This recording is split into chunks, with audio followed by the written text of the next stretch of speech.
Olá, boa tarde a todos. Eu sou Leidiane Ramos, jornalista do Núcleo de Difusão Científica da FAPEMA, e esta é a primeira edição da terceira temporada do programa Cientista.com. Sejam todos muito bem-vindos. Doar sangue é um gesto muito simples, mas que faz toda a diferença para salvar vidas. Em todo o país, existem hemocentros que se mobilizaram e que se mobilizam durante todo o ano para conscientizar a população sobre a importância da doação de sangue e, sobretudo, incentivando mais pessoas a participarem de campanhas e serem doadores de sangue de fluxo contínuo. E aqui no nosso estado, aqui no Maranhão, né, não é diferente. E para a gente falar um pouco sobre essa edição, sobre como é realizada essas atividades no nosso Hemomar, a nossa convidada de hoje é a médica a doutora Marcela Tupimambá, que ela é clínica geral do Centro de Hematologia e Hemoterapia do Maranhão, a nossa Hemomar. Doutora Marcela, muito obrigada pela sua disponibilidade para falar com a gente sobre o tema que é importante, como é a doação de sangue. Boa tarde, eu que agradeço o convite e a oportunidade de podermos divulgar uma certa forma para que atinja a um número de pessoas que a gente não consegue atingir pelo Hemomar. No decorrer do ano, a gente tem entendimento e conhece, sabe que o Hemocentro do Maranhão ele realiza uma série de ações que visam incentivar a doação de sangue no estado. Dentre elas, temos, por exemplo, a unidade móvel que promove a coleta externa. E a gente gostaria que você pudesse falar um pouco mais para a gente como funciona essa atividade na Hemomar, como é esse procedimento, se existe algum agendamento prévia ou solicitação por parte de alguma pessoa específica ou algum órgão. Você pode falar para a gente como é que funciona essa atividade? Perfeito, sim. As coletas externas, elas são organizadas, tem uma equipe somente para a coleta externa, né, de sangue, e ela tem uma coordenadora. Só que as solicitações, porque assim, já existem as parcerias com igrejas, algumas instituições, universidades, faculdades, e aí, mas no momento em que uma nova parceria, né, uma associação ou uma instituição deseja uma coleta externa,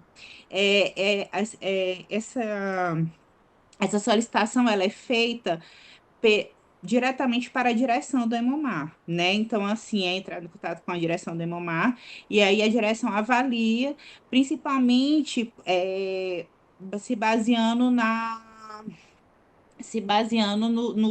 quantidade de candidatos, que deve ser pelo menos superior a 50 candidatos. E aí, avaliado o local, porque assim, tem a unidade móvel, ela chama bastante atenção, mas ela só comporta 4 cadeiras. E assim, a estrutura da coleta externa, quando é no local mesmo, nós conseguimos colocar até 8 cadeiras. Então, a gente consegue fazer uma coleta mais dinâmica. Certo. Aí, no caso, envolve uma equipe que deve estar acompanhando diretamente, alguma equipe externa da Hemomar, né, que vai para lá coletar. E vocês fazem alguma campanha de divulgação, provavelmente, para que as pessoas da região possam se doar, né? Como é que funciona, assim, essa E mobilização para que as pessoas possam ir se deslocar até o espaço onde vai estar acontecendo a coleta externa? Isso geralmente é solicitado que seja com uma certa antecedência para poder mobilizar a população daquela área, né? Assim, se for de um bairro, por exemplo, mas também assim, se for funcionários de uma certa empresa, é mobilizado, é feito um levantamento de funcionários, né? Para que para que tenham para que tenha fluxo de doadores, né? Então, nunca é indicado fazer uma coleta tipo, muito em cima da hora, né? Por exemplo, é uma coisa realmente planejada para justamente ter esse trabalho de divulgação. Nós, assim, contamos com a mídia, né? A televisão, né? Hoje em dia, graças a Deus, os meios de comunicação ajudam muito e tem o Instagram também, né? do Hemomar, por onde a gente sempre tenta divulgar. É importante essa divulgação para que as pessoas possam conhecer e saber a importância que é de Isso. salvar vidas, né? Outro ponto alto, assim, que é muito, a gente ouve muito e acompanha até, é a questão de colaborar no sentido do aumento de doadores, que vocês realizam até campanhas de conscientização, principalmente no período em que estão com o fluxo de doadores assim considerado reduzido, né? E nesse período em que vocês estão nessa fase de redução, principalmente agora, por exemplo, no período da pandemia, que vocês estão passando, inclusive, por um momento de redução no caso de doadores de sangue, vocês estão realizando alguma ação específica para esse período em que existe esse quantitativo menor de doadores? Vocês fazem algo que possa manter o saldo ou limite positivo das bolsas de sangue no estado? Existe assim esse levantamento em que vocês possam, a depender do período, fazerem alguma ação para tentar ampliar o número de bolsas que são doadas?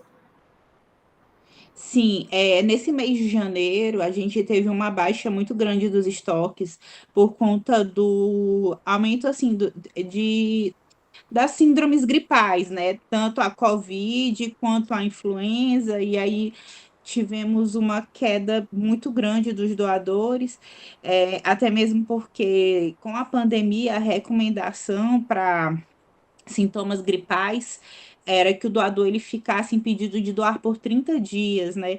E aí a gente teve uma nova recomendação, né, diminuindo esse tempo, né, para 10 dias até nos diagnósticos confirmados pela Covid-19. Pessoas que tiveram Covid, mas que já tinham 10 dias de recuperação completa, estariam aptas para doar, nos casos leves e moderados. Então, isso foi uma coisa que ajudou um pouco, mas assim, as pessoas estavam com medo de doar, né? Em janeiro, além de, assim, muitas, às vezes ela não adoecia, mas a família toda estava gripada, estava doente, então assim, foi bem difícil. E aí a gente teve que, assim, acionar mídia mais uma vez, graças a Deus, as parcerias, como eu falo para você, como eu falo, deixo bem claro que as igrejas são grandes parceiras, a igreja adventista, né? É uma grande parceira. Então, assim, as coletas externas foram todas desmarcadas no mês de janeiro, mas aí a gente acionava, aí algumas empresas mandaram doadores para nós, é, as igrejas também mandaram alguns doadores, a gente foi buscar alguns doadores em casa, como a gente ainda vai, né? Grupos de doadores. Então, assim, a gente tentou fazer o máximo que poderia para não sentir tanto essa perda. Importante utilizar de alguns artifícios, ferramentas, ou de mobilizar não só com a imprensa, mas também justamente com seus parceiros que vocês já possuem, né? Vocês possuem esses parceiros e eles colaboram com vocês para que vocês possam dar continuidade às ações que vocês fazem, planejam no decorrer do ano.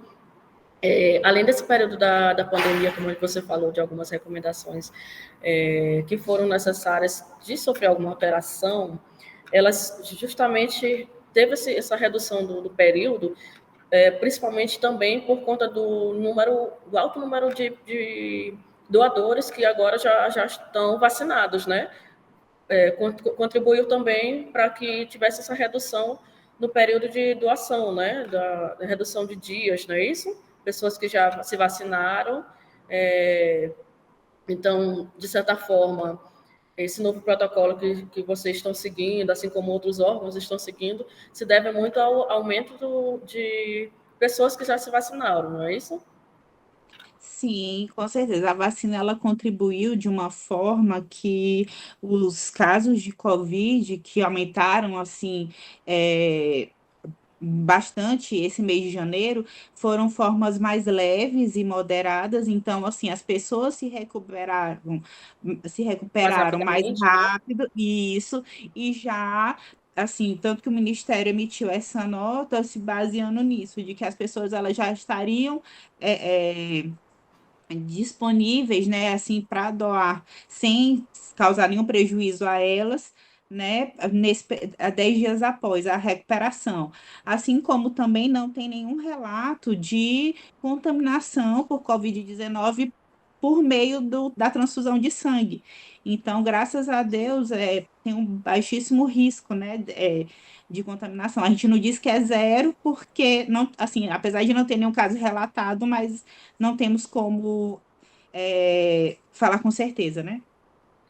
Isso é importante até, porque algumas pessoas ficaram com aquele receio de doar sangue ou receber sangue e ser contaminado de alguém que estava com Covid, ou com algum outro sintoma gripal que possa ter infectado. Então, é importante essa questão da gente esclarecer, e eu acredito que, mesmo assim, ainda tem muitas pessoas que a gente observa que tem vontade de doar sangue, mas que não sabe como faz para doar, como faz para contribuir. Se ela chegando a hemomar, ela pode chegar na instituição e ir lá, ela passar por uma entrevista, né, um processo que vocês fazem de avaliar cada pessoa possível doador, né, cada possível doador, se essas pessoas têm a possibilidade de doar sangue e qual é o processo para ela começar a ser doador. Você poderia falar um pouco para a gente sobre esse processo? Se ela chegando a Imomar, ela pode se mostrar interessada em doar o sangue, vocês fazem uma entrevista, uma seleção, só para que a gente possa esclarecer para as pessoas que vão estar assistindo a entrevista, né, que elas possam ficar tranquilas e que elas, doando, elas vão estar salvando vidas. Você pode falar um pouco para a gente? Sim, claro, perfeitamente. Como você falou, muitas pessoas às vezes nem sabem como proceder, né? Se precisa, e não existe uma burocracia, né? Na verdade, a única exigência é um documento oficial com foto, que aí poderia ser uma carteira de identidade, uma CNH, uma carteira de trabalho, então, passaporte, né? Então, assim, nós aceitamos esses documentos oficiais com foto por conta de seguirmos a portaria do Ministério da Saúde. A pessoa com o documento em mãos, ela vai criar o cadastro na recepção ou confirmar seus dados, se já for doador. Ela vai passar por uma sala chamada pré-triagem, na qual é verificada a sua pressão arterial, seu peso, e a taxa do hematócrito, que é justamente a parte vermelha do sangue, para ver se ela não se prejudicaria doando esse sangue, ou seja, se ela já tivesse no limite, né, por exemplo, ou até com um certo grau de anemia, ela já seria ali impedida de doar para não se prejudicar, né?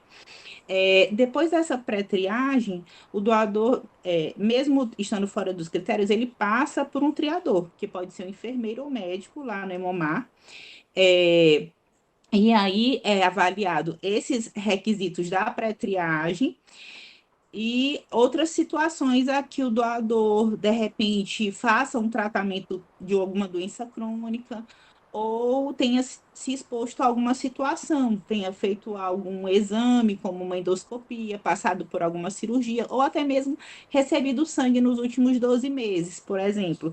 A gente faz algumas perguntas bem gerais que às vezes as pessoas não conseguem, assim, no primeiro momento, é, entender, mas na verdade tudo tem uma associação com a questão da doação em si e do risco de uma possível contaminação do sangue doado, né? Passando por essa entrevista, né, e essa avaliação, o doador é direcionado para a sala já de doação. E assim, se ele não estiver tão bem alimentado, é orientado um lanche antes da doação e um outro depois. Mas é muito simples todo o processo, a doação em si. Depois que ele senta na cadeira da doação, é um processo que não passa de 15 minutos, sendo que a média de doação é de 8 a 10 minutos. É muito rápido e assim, é prático também. É importante esse esclarecimento justamente também porque tem alguns casos que, caso a pessoa tenha alguma doença específica ou teve alguma doença em que ela já, por conta disso, ela já não vai poder fazer a doação, não é isso? Algumas doenças que impossibilitam a pessoa, e vocês aproveitam esse período de triagem que é feita, essa entrevista, justamente já para detectar quem pode ser o possível doador e quem não pode, né? Exatamente. Tem algumas doenças que as pessoas até acreditam. Na verdade, tem alguns tabus, assim. Tem doadores que falam, eu deixei de doar porque eu fiz uma tatuagem. E às vezes, assim, a tatuagem, ela tem um período ali só de 12 meses, né? Assim, então, assim, é um ano que ele não poderia doar, mas, assim, no ano seguinte ele está liberado. Não é uma coisa, assim, é de eterno, né? Como eles pensam. E não, então a gente faz questão de esclarecer algumas situações mesmo. O Sim, asmático também tinha muita dúvida em relação eu tive asma na infância, nem tenho mais nada, então assim, pode doar. Ou então aquele doador que virou hipertenso, e sim. algumas medicações não impedem a doação de sangue, né? Se a pressão estiver controlada, ele tiver em um acompanhamento, ele pode continuar fazendo a doação dele normalmente. Então, às vezes, eu deixei de doar, às vezes ficou na dúvida, mas Quem é teve bom conversar. hepatite também, né? Algumas pessoas que têm É, hepatite também. hepatite até os 10 anos de idade não impede, né, a doação. Isso, importante. Importante Uhum, esse esclarecimento.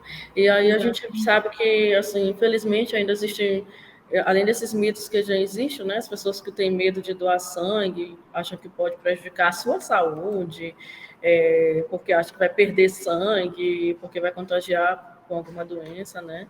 É, É importante que elas acreditem que isso são mitos, né? Que realmente elas vão estar doando. E esse processo de esclarecimento faz com que elas consigam se tranquilizar, né? Se sentir mais segura, perceber que o processo é totalmente seguro e que elas vão conseguir salvar vidas, né? A partir desse esclarecimento que você está passando aqui para a gente e com certeza que já acontece essa pré-triagem na Hemomã.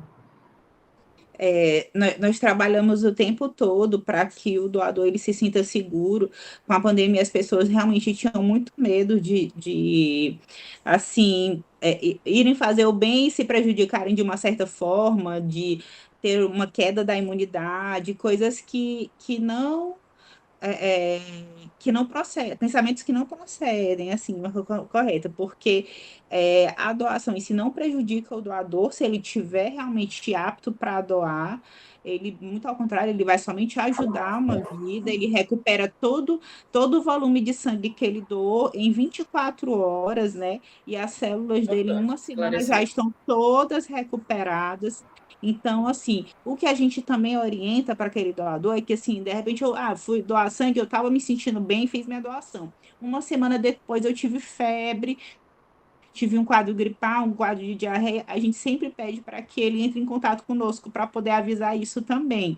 Porque Então, aí, monitorando é, esse doador, né? isso, Para que nos saber próximos como é que ele 15 está dias, e ajudar nós, ele a não ter, de repente, alguma reação, algo que possa acontecer. E pode nem isso, estar tão ligado a ser o doador, pode ter outra complicação, assim, não diria ter complicação, mas exatamente. outra situação que ele paralela que aconteça nesse intervalo, né? Que aí ele pode querer associar, mas não tem nem ligação, mas vocês procuram de fato monitorar para que ele fique bem e possa estar disponível também para doar em outras oportunidades, não é isso? Exatamente, que ele nos procure por telefone ou que vá ao Hemomar, sempre tem um médico de plantão que está ali disposto para assim esclarecer as dúvidas e resolver qualquer intercorrência que tenha acontecido. Né, É importante a gente pontuar essas questões para que as pessoas que estejam acompanhando elas possam entender que é algo bem simples, né? E agora que a gente falou um pouco sobre como podem doar, que é um processo seguro, a gente gostaria também de que você falasse, né, para a gente, de que forma esse gesto tão humano de doar e salvar vidas pode impactar para a sociedade, para que esse sangue que vai ser coletado ele vai ser utilizado, ele pode ser utilizado em quê, em qual procedimento, que tipos de paciente, por exemplo, que podem receber essas doações que são feitas na Hemomar. Você poderia também dar um pouco desse esclarecimento para que as pessoas também possam entender um pouco desse processo? perfeito, Leide. Lá nós encaramos todas as manhãs um grande dilema, né? Nós temos dois hospitais do câncer, temos o Aldenora Belo, o Hospital Geral, que é o Tarquínio Lopes Filho, e tem pacientes que todos os dias precisam receber plaquetas, hemácias, né? Que são os hemocomponentes derivados daquela bolsinha doada. Então, assim, os nossos estoques, eles não, não estão suprindo atualmente toda a nossa demanda. Além dos hospitais do câncer, que os pacientes no tratamento, né, oncológico, eles geralmente precisam receber o sangue para fazer uma quimioterapia, para se submeter a uma cirurgia. Então, assim, porque eles sim estão com a imunidade baixa, estão debilitados, e tem essa solicitação diariamente, não é uma situação aqui e outra lá. Todos os dias a gente tem uma demanda desses hospitais, e além dos hospitais de urgência e emergência, os socorrões, Socorrão 1, Socorrão 2, são pacientes politraumatizados, com hemorragia. A gente percebe que quando tem um caso específico, né, de uma pessoa com de repente, uma leucemia, por exemplo, a foi diagnosticada, a gente vê uma mobilização da família e dos amigos ao redor de toda a sociedade, direcionados para aquela pessoa que acaba ajudando todos os outros que estão precisando. É um acidente automobilístico que envolveu, de repente, algumas pessoas conhecidas, acabam ajudando até a melhorar o nosso estoque. Infelizmente, assim, por uma fatalidade, a gente acaba beneficiando outras pessoas que precisam. Mas, assim, se as pessoas soubessem que todos os dias essas coisas acontecem e que, infelizmente, não tem essa mobilização todos os dias, a gente vê que ficam muitas pessoas sem receber o que precisam, né? Então, assim, a gente não tem como produzir, o sangue ele não é produzido, ele depende mesmo da doação, depende da ação das pessoas, né? O Hemomar, ele está ali só para receber e tentar fazer com que o sangue chegue de uma forma adequada a quem precisa.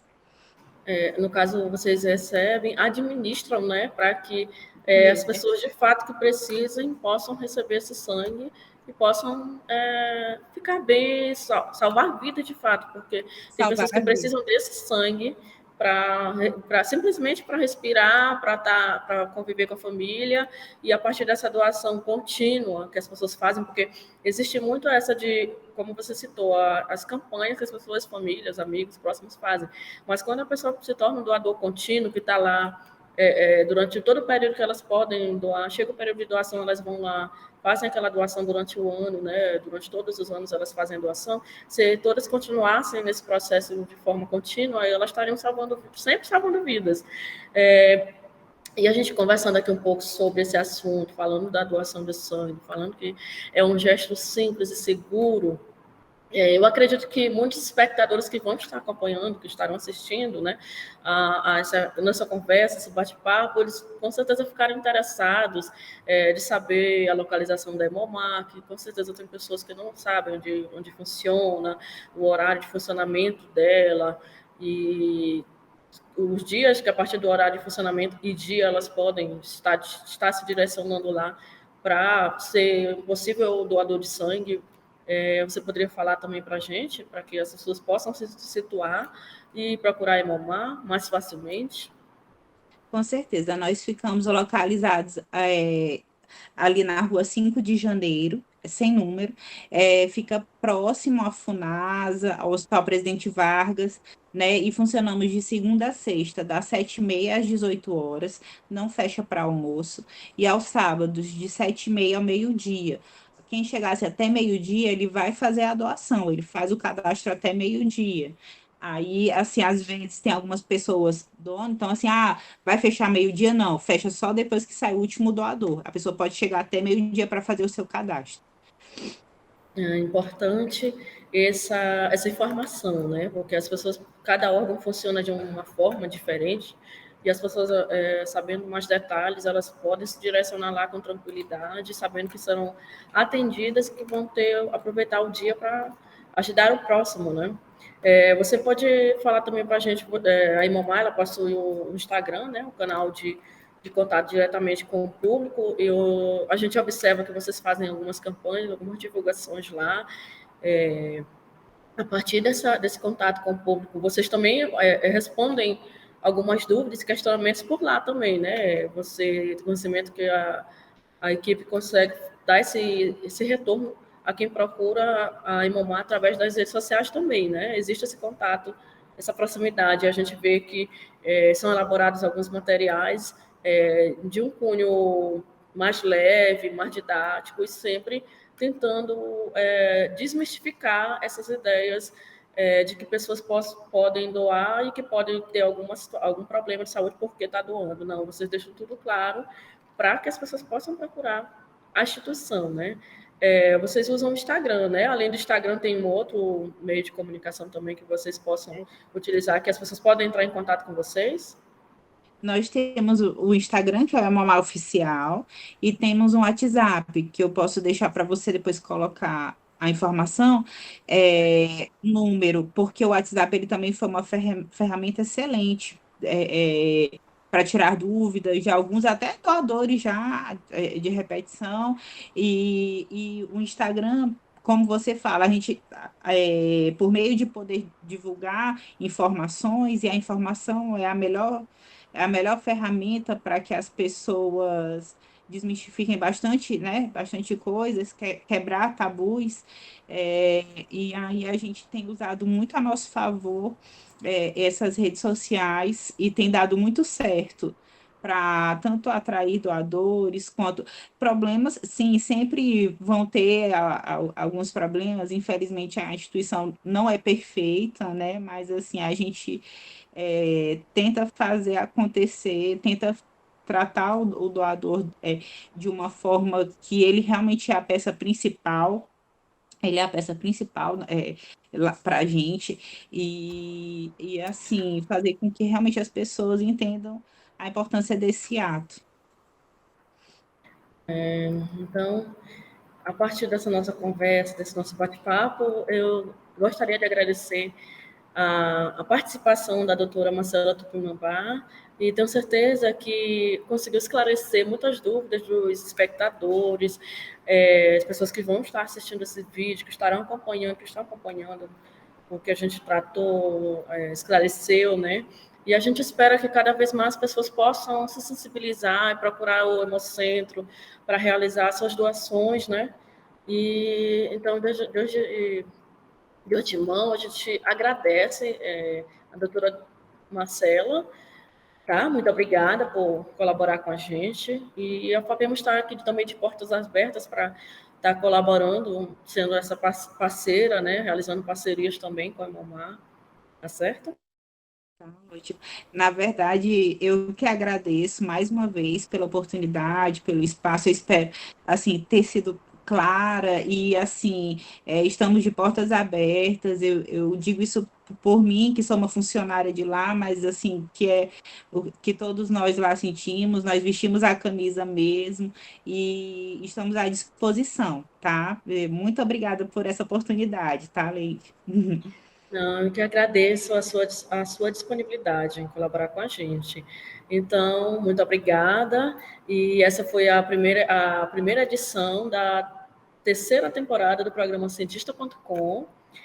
Eu sou Leidiane Ramos, o responsável pela produção do nosso programa é o Laércio Diniz, o responsável técnico é o Rubenilson Costa, a arte é de Mota Júnior e o presidente da FAPEMA é o professor André Santos. Até breve, até a próxima oportunidade. E aproveito também para pedir para as pessoas se inscreverem no nosso canal do YouTube, né? Se inscrever, curtir, compartilhar esse vídeo que foi muito importante, muito esclarecedor.